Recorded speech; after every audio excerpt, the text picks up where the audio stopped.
তুমি কি ইন্টারভিউ দিতে এসেছো? Yes ma'am. আচ্ছা, তোমার ফার্স্ট কোশ্চেন হলো দিল্লি চলো প্রথমে এই কথাটি কে বলেছিল? ম্যাম সুভাষচন্দ্র বসু। বাহ, গুড। এবার তোমার দ্বিতীয় কোশ্চেন হলো কয়েকজন দেশপ্রেমিকের নাম বলো। আছে তো অনেক মানুষ, যেমন মহাত্মা গান্ধী। এবার তোমার থার্ড কোশ্চেন হলো ভারত কবে স্বাধীন হয়েছিল? 1942 সালে হওয়ার কথা ছিল, কিন্তু হইতে হইতে 1947 সালে হয়েছে। এবার তোমার লাস্ট কোশ্চেন হলো আকাশে কয়টা তারা আছে? সেটা তো জানা যায়নি, কিন্তু বিজ্ঞানীরা গবেষণা করছে। এবার তুমি যেতে পারো। নেক্সট। কি কি কোশ্চেন করলো রে? কোশ্চেন তো মনে নেই, উত্তর মনে আছে। সেইটাই ক। 1942 সালে হওয়ার কথা ছিল, কিন্তু 1947 সালে হয়েছে। আমারে তো সে সুজা করে দিলি, এই দুইটাই কি আইছিল? না, আরো তিনটা আছে। তাইলে এখনো জানা যায়নি, বিজ্ঞানীরা গবেষণা করতেছে।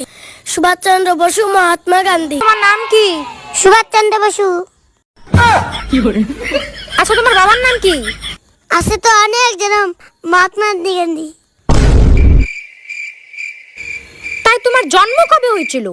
1942 সালে হওয়ার কথা ছিল, কিন্তু 1947 সালে হয়েছে।